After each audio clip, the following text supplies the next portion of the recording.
Babaklas tayo ng distributor ng isang 4AF engine. So yan. Ang technique nito, kung nahihirapan kang i-ano doon, at itapat mo lang yung number 1 rotor, ay yung rotor sa number 1 high tension wire o sa distributor cap. Tapos doon pipihitin para hindi ka magkalito-lito. Doon sa may gulong, may butas yung ano niyan, yung dito sa may plastic engine guard niya.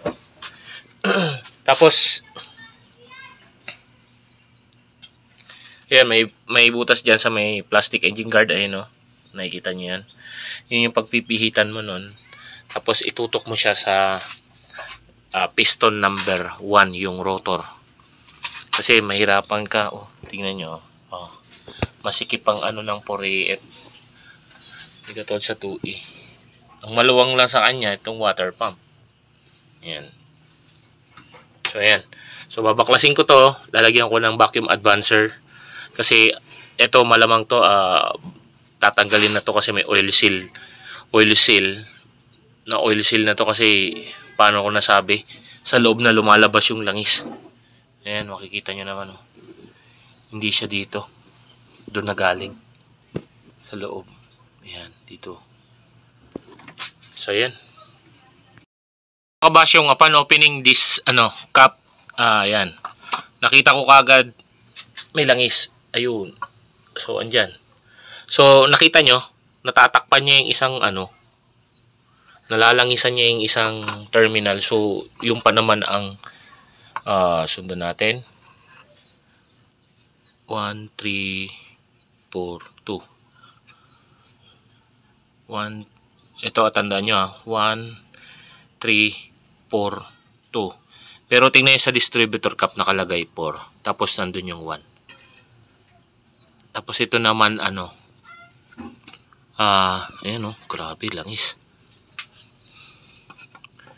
Ito naman ay 2. Tapos dun 3. Ayun, oh, 3. 2. Tapos ito 3. Ang palo ng rotor pa ganon. Paikot pa ganon.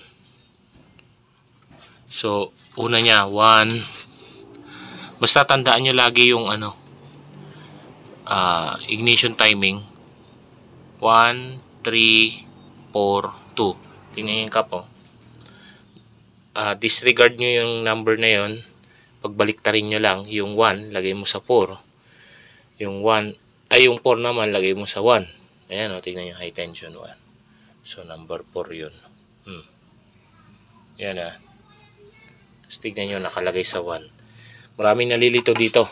Kasi may nabibili silang distributor cap na ganito. Take note. Gagana ba? Aandar. Oo, aandar. Pero late ignition timing ang labas. Mahina ang vacuum. Puputok-putok yung tambutso. Tapos ano to? Magbabaga pa. Totally magbabaga. Kasi mali yung timing. Kumbaga nag-aksaya ka na ng isang doon bago puputok ito. Kasi ito totally close, saka pa lang papasok. Close pero walang papasok. So yun yung niya, sequence niya. 1, 3, 4, 2. Open ay totally nasa compression stroke ang 1. Oh, doon. Sa 1, 3, 4, 2 compression stroke kagad number 1. Pero not totally naman na pag hinto ng sasakyan mo 1 kagad yung hindi common sense na lang yon, papaganahin nyo. Naturalmente wala pa siyang maihigop doon, mag-aano lang siya, pero hindi siya late ignition timing. So ito pag ganyan, sigurado ang tama niyan oil seal. Kasi sa loob na eh. Kita nyo. Oh. Lumalabas na sa loob. Yan oh. Yan. Kita nyo langis. Sa loob na. So, pag patuloy ng patuloy yon, pupundihin niya yung isang terminal dito ng distributor cap. Pag ganyan, may tutorial naman ako. Although, gagawin ko ulit ng vlog ito pagdating dito. So, nga pala, yan, ganyan yan, no? So, nasa 1 na siya. Paano ko nasabi? Yung rotor nandun. Yan. Tapos, dito ko siya pinihit. Yan. Tapos, makikita nyo doon, 10 degree. Hindi siya maganong makita ngayon. Masikip ang ano ng 4AF. So, ganun. Ganun na yung pag ano yan. So, ituturo ko rin sa inyo, mga kabasyong, yung tamang paglagay ng TBSB. Take note, ito naman is Japan Surplus na karburador. Yan, makikita nyo. Japan Surplus. So, may mga leak siya. So, need ko lang siguro i-retighten yung mga yan. Yan. Kasi medyo matagal na rin to. Ito yung sasakyan na nag-north loop, mga kabasyong. North loop. Balikan. Papunta dito sa Pangasinan. So, ayan. Kailangan na naman siyang bigyan ng pansin. With regards sa mga ganyang bagay. Oh, kita nyo. So, lalagyan ko siya ng advancer. So, ang advancer na ginawa ko is ito. So, ayan. So, pag nakita nyo na ganon, tip ko sa inyo mga kabasyong, kapag nakita nyo na nandito yung langis sa loob, automatically, oil seal yun. Pero kapag ang langis, nandun lang tumutulo sa labas, pero hindi pumapasok sa loob, O-ring yun. O-ring. So, yun mga kabasyong pag magtatanggal kayo na ito, panigurado, hindi ko mauhugot ito. So, tatanggalin ko yung kanyang head cover. Yan. Grabe, madikit.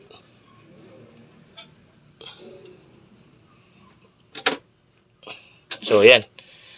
Yan ang gagawin nyo mga kabasyong.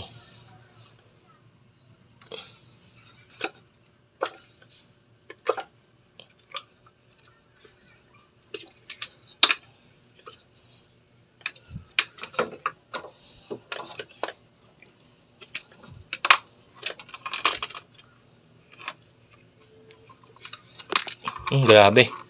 Tumikit.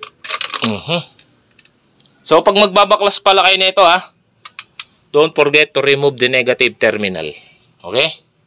Para to prevent sudden short sa ating sasakyan. So, all goods in the hood pa naman ang kanyang, wala siyang pakakitaan ng langis. Paano kung nasabi na naman ulit? Okay. Wala siyang langis dito. Yan. May oil seal kasi yan dito kada dito. Ito, goods. Wala pa. Yun lang, tanging distributor lang yung kanyang problema. So, gagawa natin to ng video. Antabay kayo mga kabasyong. So, ang tinuro ko lang muna dito sa video na to para maganda yung sequence ng ating pag-tutorial is ipinakita ko sa inyo na kapag ganyan ang sustain ng inyong distributor, automatically oil seal. So, yun, tinuro ko sa inyo din. Dun yung aanoin sa may ilalim ng inyong engine kung paano pihitin yun, 10 degree. Tapos makikita nyo ang inyong rotor nandito. Yan, sa number 1. So, that's the sign na naka TDC 10 degree before top dead center ang inyong sasakyan. So, antayin nyo yung susunod na video mga kabasyong. Babaklasin ko at papalitan ko ng bagong casing ang distributor na ito. Kukunin ko ang ignition coil kasi yung kanyang ignition coil dun sa isang replacement is basag. So, kaya siguro nagloloko siguro yung dating engine. Papakita ko, tuturo ko rin sa inyo kung pag may basag, hindi siya pwedeng gamitin kasi tatalon ang kuryente. So, yun lang mga kabasyong. Sana panoorin nyo yung susunod na video kasi yun yung tuloy na ito. So, this will be the part 1 of this video. And we'll be having part 2 for the next topic. Assembling the distributor of a 4AF engine, Toyota Corolla. Then, ang susunod na video doon, mga kabasyong, is ang ating vacuum line ng 4AF engine. And, may ituturo ako sa inyo. Abang-abangan nyo ito. Alam ko maraming nagkakaproblema with regards sa pagdating sa aircon. Tapos, hindi bababa ang idle. Hindi bababa ang idle. Pero okay. Goods na goods ang idle up. Ituturo ko yung technique kung paano nyo malalaman yun. So, yun lang. Abangan nyo yung next video. Maraming salamat sa panonood. At kung bago ka lang sa aking YouTube channel, please like, share, and subscribe. And hit the notification bell para updated ka sa mga bagong videos na aking i-upload. And paki-like and follow na rin po ang ating Facebook page, mga kabasyong. Yun lang po. Kita-kits sa susunod na video. Maraming salamat. God bless.